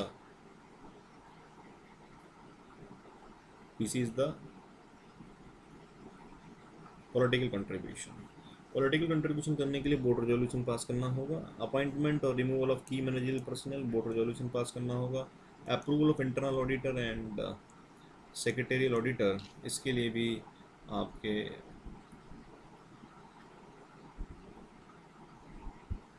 board resolution pass करना होगा। So that is basically approval of appointment. तो appointment of internal auditor and secretarial auditor board resolution pass करके करना होगा। In case of borrowing, investment, loan, guarantee, security, power could be delegated, it could be delegated to the managing director और to any committee of the director और to any principal officer, it could be delegated. तो board meeting बार बार कराने की जरूरत नहीं पड़ेगी। In case of banking company, BC over here means the banking company, एक बैंकिंग कंपनी दूसरी बैंकिंग कंपनी में पैसे जमा करा सकती है, डिपॉजिट कर सकती है, एंड एक बैंक कंपनी दूसरी कंपनी को लोन दे रही है ऐसा नहीं माना जाएगा, और डिपॉजिट लेने वाली बैंकिंग कंपनी बोरोइंग कर रही है ऐसा भी नहीं माना जाएगा, तो सेक्शन नहीं लगेगा इसमें। बैंकिंग कंपनी पब्लिक से डिपॉजिट लेगी तो बोरोइंग नहीं माना जाएगा। बैंकिंग कंपनी RBI, SBI या किसी और बैंक से बोरोइंग करेगी तो इस सेक्शन के लिए बोरोइंग नहीं है, एंड सेक्शन एप्लीकेबल नहीं होगा। एंड अगर कोई कंपनी ओवरड्राफ्ट फैसिलिटी या CC फैसिलिटी लेती है, कैश क्रेडिट फैसिलिटी, तो सेंक्शन के टाइम पर ही सेक्शन अप्लाई होगा, एंड जो लिमिट फिक्स होगी उसके बेसिस पर जो एक्चुअल ट्रोल होगा तब सेक्शन अप्लाई नहीं होगा। हालांकि शेयर होल्डर चाहें तो बोर्ड ऑफ डायरेक्टर की पावर को रेस्ट्रिक्ट कर सकते हैं। इसके अलावा कुछ पावर सेक्शन 180 में दी गई हैं जो बोर्ड इस्तेमाल करेगा but with the prior permission of the share holder. Number 1 is sale lease otherwise dispose of the whole और substantially the whole of the undertaking. Undertaking का मतलब है वो अंडरटेकिंग जिसमें टोटल नेटवर्थ का या तो 20% से ज़्यादा इन्वेस्टमेंट हो या टोटल इनकम में उसका हिस्सा 20% या उससे ज़्यादा हो। सब्सटेंशियली द होल का मतलब है कि जो अंडरटेकिंग है उसका 20% या उससे ज़्यादा हिस्सा बेचा जाए। अगर किसी कंपनी का ऑर्डिनरी कोर्स ऑफ बिजनेस है अंडरटेकिंग सेल करना, तब फिर सेक्शन अप्लाई नहीं होगा एंड स्पेशल रेजोल्यूशन पास नहीं करना होगा। एंड जो भी ट्रांजेक्शन्स यहाँ पर शेयर होल्डर अप्रूव करेंगे, share lease dispose of the undertaking, उससे जो पैसा आएगा वो किस पर्पज़ के लिए इस्तेमाल किया जाएगा शेयर होल्डर वो बता सकते हैं। कोई भी ट्रांजेक्शन अगर गुड फेथ में किया जाएगा तो ट्रांजेक्शन वैलिड होगा even if special resolution is not passed. Then to invest money otherwise than interest security, the amount of compensation, which money, the amount of compensation received by it as a result of merger amalgamation। तो trust securities में अगर invest करते हैं जो compensation मिला है तो share holder का अप्रूवल नहीं चाहिए। Otherwise than in trust security, trust securities के अलावा कहीं इन्वेस्ट करते हैं तो अप्रूवल लेना होगा। To borrow money, money borrow कर सकते हैं in excess of paid up capital and free reserve. Paid up capital free reserve तक बोरो करेंगे तो 179 सबसेक्शन 3 में हो जाएगा, लेकिन अगर उससे ज़्यादा करेंगे तब फिर सेक्शन 180 लगेगा and then special resolution pass करना होगा। टोटल बोरोइंग में टेम्परेरी बोरोइंग नहीं आएगी, एंड टेम्परेरी बोरोइंग का मतलब जो ऑन डिमांड रिपेबल है या विद इन 6 मंथ आपको पे करना है। हालांकि कैपिटल एक्सपेंडिचर का अगर अमाउंट है तो बोरोइंग में इंक्लूड किया जाएगा, उसे टेम्परेरी नहीं माना जाएगा। बैंकिंग कंपनी के ऊपर ये सेक्शन अप्लाई नहीं होगा, स्पेशल रेजोल्यूशन उसमें पास नहीं करना होगा। अगर कभी भी ट्रांजेक्शन किया जाता है और स्पेशल रेजोल्यूशन पास नहीं किया जाता तो पूरा ट्रांजेक्शन इनवैलिड नहीं होगा, केवल जितना एक्सेस है उतना ही ट्रांजेक्शन इनवैलिड होगा। गुड फेथ ट्रांजेक्शन है तो वैलिड रहेगा, यानी कि जो बोरोइंग गुड फेथ में हुई है from the banks and banks are dealing in good faith, then section applicable होगा, बावजूद इसके कि स्पेशल रेजोल्यूशन पास नहीं होगा। टू रेमिट और give time for repayment of any debt due from a director. अगर डायरेक्टर से कोई डेट की रिकवरी होनी है, यानी कि डायरेक्टर को कोई लोन दिया गया है एंड डायरेक्टर वो वापस नहीं करना चाहता है, कंपनी उसे रेमिट करना चाहती है या एक्स्ट्रा टाइम देना चाहती है, तो शेयर होल्डर की परमिशन से दी जा सकती है। Then another power is given in section 181। 181 में चैरिटेबल और अदर फंड, जो बोनाफाइड फंड है उसमें चैरिटी की जा सकती है, must not be connected to the companies employ welfare etcetera. Company से कनेक्टेड नहीं होना चाहिए, इट शुड बी इंडिपेंडेंट। अलग से चैरिटी आप करें, किसी और फंड में चैरिटी करें, कंपनी के एम्प्लॉयज़ के वेलफेयर के लिए जो फंड है उसमें देना, दैट इज़ नॉट चैरिटी। तो चैरिटी जब भी करें कर सकते हैं, एंड एक लिमिट दी गई है 5% की of the last 3 financial year average net profit, वहाँ तक करें तो बोर्ड कर सकता है अपनी मर्जी से, और उससे ज़्यादा करना है तब भी बोर्ड कर सकता है, बट शेयर होल्डर की परमिशन लेनी होगी by passing an ordinary resolution. Political contribution, political party को भी कंट्रीब्यूट किया जा सकता है, एक 7.5% का लिमिट दिया गया of the last 3 financial average net profit. हालांकि गवर्नमेंट कंपनी नहीं होनी चाहिए, गवर्नमेंट कंपनी है तो नहीं कर सकती political contribution. Less than 3 financial year existence है तो नहीं कर सकते, यानी 3 साल उसके एग्जिस्टेंस को हो जाने चाहिए, गवर्नमेंट कंपनी नहीं होनी चाहिए। पॉलिटिकल पार्टी को कंट्रीब्यूशन किया जा सकता है up to 7.5% of the last 3 financial year average net profit. National defence fund में भी कंट्रीब्यूट किया जा सकता है, एंड नेशनल डिफेंस फंड में जो कंट्रीब्यूशन है उसके लिए कोई लिमिट नहीं है, खाली एक रिक्वायरमेंट है प्रॉफिट एंड लॉस अकाउंट में डिस्क्लोज करना होगा कि क्या आपने उसमें कंट्रीब्यूट किया। Section 185 loan to director, related party transaction में पहला ट्रांजेक्शन है दैट अगर कंपनी कोई लोन देना चाहती है तो वो लोन दे सकती है, and that loan can be given to the director और to any other person in whom director is interested. अब डायरेक्टर के अलावा वो कौन से पर्सन है जिसमें डायरेक्टर इंटरेस्टेड हो सकता है, तो that is also defined and that we can see that कौन कौन हो सकता है। Who are the person in whom director is interested. So director of the lending company, देने वाली कंपनी का director, director of the holding company या फिर होल्डिंग कंपनी का डायरेक्टर, दोनों डायरेक्टर में से किसी भी कंपनी किसी भी डायरेक्टर का रिलेटिव ऑफ सच डायरेक्टर, दोनों डायरेक्टर में से किसी भी डायरेक्टर का पार्टनर, फर्म इन विच सच डायरेक्टर और इज रिलेटिव इज पार्टनर, कोई भी फर्म जिसमें दोनों डायरेक्टर पार्टनर हैं या दोनों में से कोई भी डायरेक्टर पार्टनर है या उनका रिलेटिव पार्टनर है, private company in which such director is the director और मेंबर, या फिर कोई प्राइवेट कंपनी जिसमें डायरेक्टर है या मेंबर है, और बॉडी कॉर्पोरेट इन विच 25% और more is controlled by such director इधर सिंगली और जॉइंटली, या फिर कोई भी बॉडी कॉर्पोरेट, यहाँ पब्लिक कंपनी ले सकते हैं बिकॉज प्राइवेट कंपनी ऊपर आ चुका है, तो कोई भी पब्लिक कंपनी जिसमें 25% या उससे ज़्यादा voting power is controlled by such director singly jointly, या कोई भी बॉडी कॉर्पोरेट जिसकी management board of director MD manager is accustomed to act is bound to act in accordance with direction instruction of the board of director any director of the lending company, तो देने वाली company के board या director की direction के मुताबिक body corporate की management काम करती है, तो ऐसी कंट्रोल्ड मैनेजमेंट वाले बॉडी कॉर्पोरेट को लोन देते वक्त सेक्शन 185 अप्लाई होगा। इनमें से किसी को भी लोन देंगे तो फिर सेक्शन 185 अप्लाई होता है, the specified person in whom the director is interested. तो कभी लोन अगर इस डायरेक्टर को दिया जाए या इन स्पेसिफाइड पर्सन को दिया जाए तो सेक्शन 185 रेस्ट्रिक्शन लगाता है, नहीं दे सकते। तो कोई भी कंपनी लोन नहीं दे सकती, गारंटी सिक्योरिटी नहीं दे सकती टू एनी डायरेक्टर और अदर पर्सन, डायरेक्टर को नहीं दे सकते, अदर पर्सन को नहीं दे सकते इन हुम डायरेक्टर इज इंटरेस्टेड। कंपनी हालांकि कुछ छूट भी दी गई है, company can give loan to the MD whole time director, MD whole time director को दे सकती है अगर सभी एम्प्लॉयज़ को दिया जाता है as per terms and condition of service, और अगर as per terms and condition of service नहीं दिया जाता है तब फिर स्पेशल रिजोल्यूशन पास करके दिया जा सकता है। तो या तो सभी एम्प्लॉयज़ को मिलता है as per terms and condition तो एमडी होल टाइम डायरेक्टर को दे दें, और ऐसा नहीं है तो फिर स्पेशल रिजोल्यूशन पास करके एमडी होल टाइम डायरेक्टर को दे सकते हैं।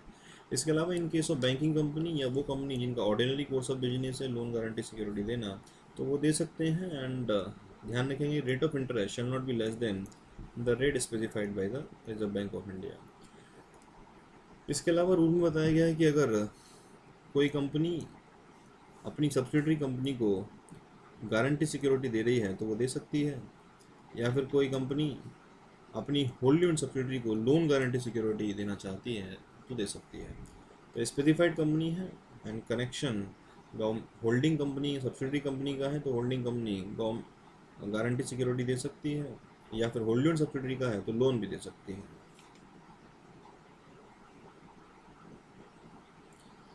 अगर कंट्रावेंशन होता है तो कंपनी के ऊपर 5 लाख से लेकर 25 लाख तक का फाइन, डायरेक्टर या फिर जिसको पैसा मिला है उस पर्सन के ऊपर सज़ा हो सकती है, 6 महीने तक की सज़ा हो सकती है, फाइन 5 लाख से लेकर 25 लाख या दोनों हो सकते हैं। लोन गारंटी सिक्योरिटी अगर कंपनी तक 1956 के अंतर्गत दिए गए थे तब फिर सेक्शन 185 आने के बाद उनके ऊपर कोई असर नहीं पड़ेगा, हालांकि जब उनका टाइम पूरा हो जाएगा तो रीपे करना होगा एंड रिन्यू नहीं होंगे। That is section 185। रिलेटिव का मीनिंग आपको दिया गया है as per section 2 clause 77 read with rule 4 of company specification definition detail 2014। HUF के मेंबर आपस में रिलेटिव हैं, हस्बैंड वाइफ आपस में रिलेटिव हैं, any other person as may be specified in the rule relative है।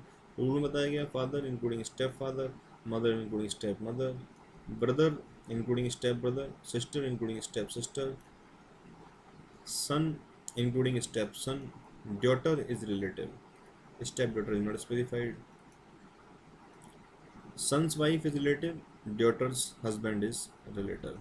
So these are the relative. Once again, HUF member relative, husband wife आपस में relative, father mother stepfather stepmother, brother sister stepbrother stepsister, son stepson, daughter relative हैं, son's wife is relative, daughter's husband is relative।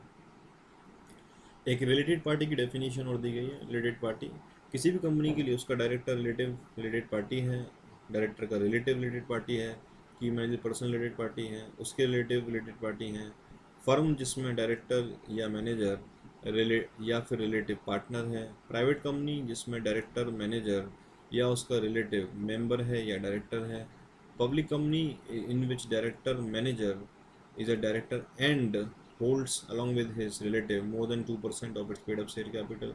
Director भी है plus 2% ज़्यादा share भी hold करता है। Body corporate जो कि कस्टम टू एक्ट है। Any person on whose advice direction instruction the director और manager is custom to act, provided that professional अगर एडवाइस देता है तो वो रिलेटेड पार्टी नहीं माना जाएगा। दैट मीन्स प्रोफेशनल कैपेसिटी में अगर कोई डायरेक्शन इंस्ट्रक्शन दी जाती है तब फिर रिलेटेड पार्टी नहीं माना जाएगा।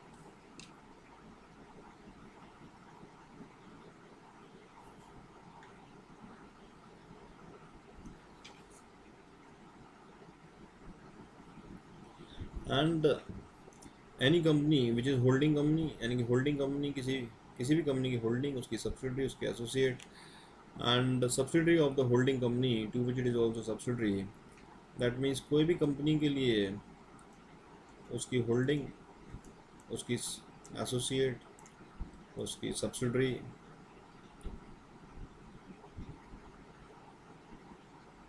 एंड होल्डिंग कंपनी की जो अदर सब्सिडरी है they are related party. Such other person as may prescribe, कुछ और पर्सन भी प्रेस्क्राइब किए गए हैं, like director of the holding company, key managing person of the holding company, independent director को छोड़ के कोई भी director of the holding company, key managing person of the holding company और देयर रिलेटिव, और उनके रिलेटिव जो है रिलेटेड पार्टी है। Now we have a section 188। Section 188 में रिलेटेड पार्टी के साथ ट्रांजेक्शन करने के ऊपर रेस्ट्रिक्शन लगाई गई है एंड एक वैल्यू सिस्टम स्पेसिफाई किया गया है दैट स्पेसिफाइड वैल्यू तक अगर ट्रांजेक्शन किया जाएगा then you have to pass a board resolution, board की परमिशन लेनी होगी। एंड अगर उससे ज़्यादा वैल्यू का ट्रांजेक्शन है तो फिर स्पेशल रेजोल्यूशन भी पास करना होगा, that is board resolution and special resolution shell be passed. Now values क्या क्या हैं और कॉन्ट्रैक्ट कौन कौन से हैं। रिलेटेड पार्टी ऊपर चेक कर लिया हमने कौन सी रिलेटेड पार्टी हैं। अगर कोई भी कंपनी रिलेटेड पार्टी के साथ कॉन्ट्रैक्ट करेगी of goods, material, service, property, leasing of property, under writing या फिर ऑफिस और place of profit, that means appointment in company. So कोई भी स्पेसिफाइड कॉन्ट्रैक्ट अगर किया जाएगा कंपनी के द्वारा विद रिलेटेड पार्टी, तो कंपनी रिलेटेड पार्टी के साथ कॉन्ट्रैक्ट करेगी specified contract and up to specified value होगा तो बोर्ड रेजोल्यूशन पास करना होगा, मोर देन स्पेसिफाइड वैल्यू होगा then board resolution plus special resolution pass करना होगा। In case of contract with wholly owned subsidiary, अगर होली ओन्ड सब्सिडरी के साथ कॉन्ट्रैक्ट किया जा रहा है तब फिर holding company special resolution pass करेगी then it will be sufficient. दोनों कंपनी को पास करने की जरूरत नहीं, holding company special resolution pass करेगी, होल्डी ओन सब्सिडरी को स्पेशल रेजोल्यूशन पास करने की जरूरत नहीं होगी। वैल्यूज़ क्या क्या हैं। गुड्स मटेरियल के कॉन्ट्रैक्ट में 10% ऑफ द एनुअल टर्नओवर और 100 crore which average lower. Property के कॉन्ट्रैक्ट में 10% ऑफ नेटवर्थ और 100 crore which average lower. Lease के केस में 10% ऑफ एनुअल टर्नओवर और 10% ऑफ नेटवर्थ और 100 crore which average lower. Service के केस में 10% ऑफ एनुअल टर्नओवर और 50 crore which average lower. Under writing 1% of the net worth and office or place of profit more than 2,50,000 per month। Approval prior लेना है, अगर prior नहीं होता है तो बाद में रेटिफाई किया जा सकता है विद इन 3 मंथ, और जो कि नहीं होता है तो कॉन्ट्रैक्ट वाइडेबल हो जाएगा। जो कंपनी को नुकसान होगा उसकी भरपाई डायरेक्टर करेंगे। कंपनी रिकवरी करने के लिए सूट भी फाइल कर सकती है। डायरेक्टर जो इसमें इन्वॉल्व होंगे अंडर सेक्शन 188 कन्विक्टेड हो जाएंगे तो उनको डिस्क्वालीफाई माना जाएगा as per section 164 and consequently office vacate under section 167। Contravention होने पर जो कंपनी के डायरेक्टर हैं या एम्प्लॉई हैं, in case the company is listed company then imprisonment up to 1 year और फाइन 25,000 to 5 लाख, और बोथ अनलिस्टेड कंपनी में फाइन 25,000 to 5 लाख। ऑफिस और प्लेस ऑफ प्रॉफिट का क्या मतलब है। अगर किसी डायरेक्टर को कोई ऑफिस और प्लेस ऑफ प्रॉफिट की बात करेंगे तो in case of director anything received over and above as a director के ऊपर जो भी मिलेगा वो आपके ऑफिस और प्लेस ऑफ प्रॉफिट है। एंड रिलेटेड पार्टी को एनीथिंग रिसीव्ड इज ऑफिस और प्लेस ऑफ प्रॉफिट। और क्या मिलता है वो चेक कर सकते हैं। अगर 2.5 लाख रुपये पर मंथ तक मिलता है तब फिर बोर्ड रेजोल्यूशन पास करना होगा, और उससे ज़्यादा मिलता है 2.5 लाख रुपये पर मंथ से ज़्यादा then board resolution and special resolution भी पास करना होगा।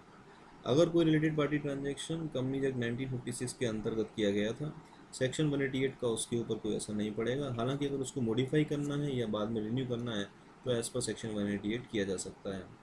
अगर कोई भी कॉन्ट्रैक्ट रिलेटेड पार्टी के साथ बिकॉज ऑफ कंप्रोमाइज अरेंजमेंट या अमलगमेशन होता है तब फिर सेक्शन 188 नहीं लगता है। जितने भी 188 के ट्रांजेक्शन हैं वो सभी ट्रांजेक्शन का रिकॉर्ड मेंटेन किया जाएगा in the register in the format MBP4। Interested director, जो भी डायरेक्टर इंटरेस्टेड होगा डायरेक्टली इनडायरेक्टली रिलेटिव के थ्रू उसको इंटरेस्टेड डायरेक्टर कहा जा सकता है। इंटरेस्टेड डायरेक्टर मैंने directors personal interest personal benefit conflicts with the interest of the company, then the director is called as interested director. There are two requirements under section 184 disclosure. One is general disclosure, जैसे ही company में आएंगे तो disclose करेंगे and financial year में एक बार disclose करना होगा, और जो डिस्क्लोजर पहले से किए हो उसमें अगर कोई बदलाव हो जाता है तो भी चेंज होने के बाद डिस्क्लोजर करना है।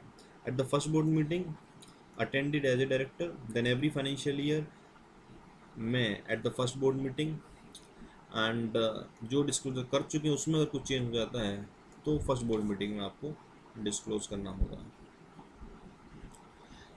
Specific disclosure is basically in respect of contract. जब कोई कॉन्ट्रैक्ट अरेंजमेंट होगा उस वक्त आपको इंटरेस्ट डिस्क्लोज करना होगा एंड बोर्ड मीटिंग में इंटरेस्ट डिस्क्लोज करना होगा जहां वो डिस्कस हो रही है पहली बार, और अगर पहले से इंटरेस्टेड नहीं है बाद में इंटरेस्ट होते हैं तब फिर फर्स्ट बोर्ड मीटिंग में डिस्क्लोज करना होगा आफ्टर गेटिंग इंटरेस्टेड।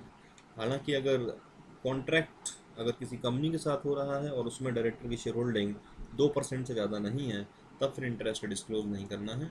जो भी डायरेक्टर इंटरेस्टेड होंगे वो बोर्ड मीटिंग में पार्टिसिपेट नहीं करेंगे in the matter in which they are interested. Interested director के इंटरेस्ट का टेक नोट डिस्क्लोजर होते वक्त करना है, बट उसके कोई रेजोल्यूशन पास नहीं करना है और ना ही ROC कुछ फाइल करना है। प्रीवियसली रिक्वायरमेंट होती थी रूल 8 सब रूल 5 रेजोल्यूशन पास करना पड़ता था, उसी को फाइल करनी होती थी, अभी ऐसा नहीं करना होगा। इंटरेस्टेड डायरेक्टर जितने भी हैं उनके लिए एक रजिस्टर मेंटेन करना होगा, जो भी कॉन्ट्रैक्ट्स हुए हैं डिस्क्लोजर्स जो भी हुए हैं इन फॉर्म MBP4। कंट्रमेशन होने पर इम्प्रिजनमेंट अप टू 1 ईयर और फाइन 50,000 to 1 लाख और बोथ। कॉन्ट्रैक्ट अरेंजमेंट जो भी हुए हैं वो वाइडेबल हो जाएंगे and as per section 167 subsection 1 clause C clause D office vacate हो जाएगा। Section 186 is regarding the loan guarantee security investment that can be made by a company in the other body corporate or any other person।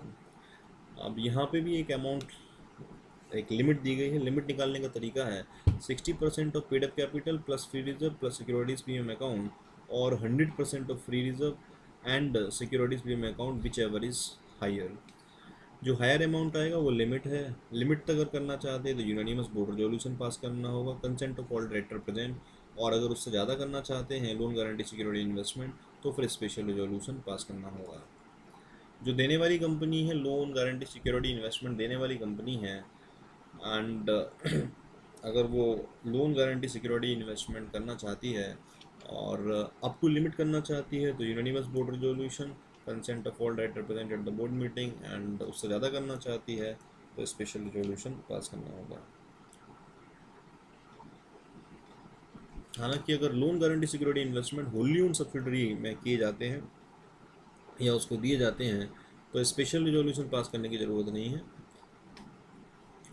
और अगर joint venture company में किए जाते हैं loan guarantee security तो special resolution pass करने की ज़रूरत नहीं पड़ेगी। देने वाली कंपनी ने अगर खुद किसी पब्लिक फाइनेंशियल इंस्टीट्यूशन से लोन ले रखा है जो कि वापस नहीं किया है, हालांकि डिफ़ॉल्ट कोई नहीं है बट लोन का टाइम पूरा अभी नहीं हुआ है, तो ऐसे में चेक करें क्या लिमिट से ज़्यादा हायर अमाउंट जो लिमिट है उससे ज़्यादा लोन गारंटी सिक्योरिटी इन्वेस्टमेंट करना है तब फिर PFI के अप्रूवल भी लें, और अगर उससे ज़्यादा नहीं है तो PFI के अप्रूवल लेने की ज़रूरत नहीं पड़ेगी। सेक्शन 186 के अंदर जो प्रोविजंस हैं यूनानिमस बोर्ड रेजोल्यूशन पास करने के या स्पेशल रेजोल्यूशन पास करने के, they shall not apply to the loan guarantee security given by the banking company और द इंश्योरेंस कंपनी और द हाउसिंग फाइनेंस कंपनी और the company engaged in the business of financing of companies or providing the infrastructure facilities। 186 shall not apply to any acquisition made by the NBFC or made under section 62 that is the right issue। अगर right issue में investment करते हैं तो भी section 186 से apply नहीं होगा, यानी लिमिट चेक करने की ज़रूरत नहीं है। इसके अलावा acquisition made by the banking company, insurance company, housing finance company और acquisition which is made in the ordinary course of business. तो बैंकिंग कंपनी, इंश्योरेंस कंपनी या हाउसिंग फाइनेंस कंपनी जो कि ऑर्डिनरी कोर्स ऑफ बिजनेस में acquisition करती हैं and उनके ऊपर सेक्शन 186 अप्लाई नहीं होगा, मीनिंग दैट उनको लिमिट्स वगैरह चेक करने की ज़रूरत नहीं है एंड UBR/SR पास करने की ज़रूरत नहीं है। अगर कोई company loan guarantee security investment करना चाहती है बट उसने डिपॉजिट जो लिए हुए हैं या उसके पेमेंट में या फिर उसका जो इंटरेस्ट उसके पेमेंट में डिफ़ॉल्ट चल रहा है, तब फिर वो लोन गारंटी सिक्योरिटी इन्वेस्टमेंट नहीं दे सकती।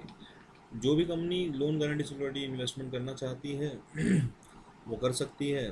हालांकि interest rate loan guarantee security के केस में आपको इंटरेस्ट चेक करना होगा और स्पेसिफिकली लोन के केस में इंटरेस्ट चेक करना होगा।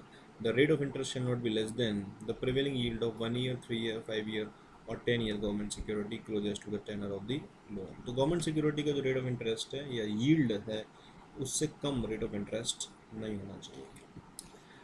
एंड सेक्शन 186 में जब अदर पर्सन की बात होगी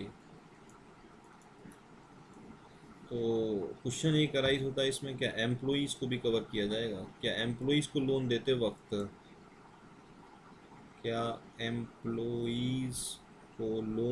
वक्त सेक्शन 186 से अप्लाई होगा? And the answer is no. Employees को लोन देते वक्त सेक्शन 186 से अप्लाई नहीं होगा।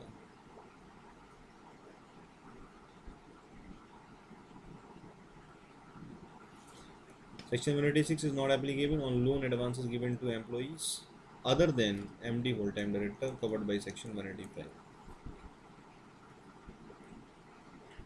Restriction on non cash transaction, ये एक नया सेक्शन ऐड किया गया है।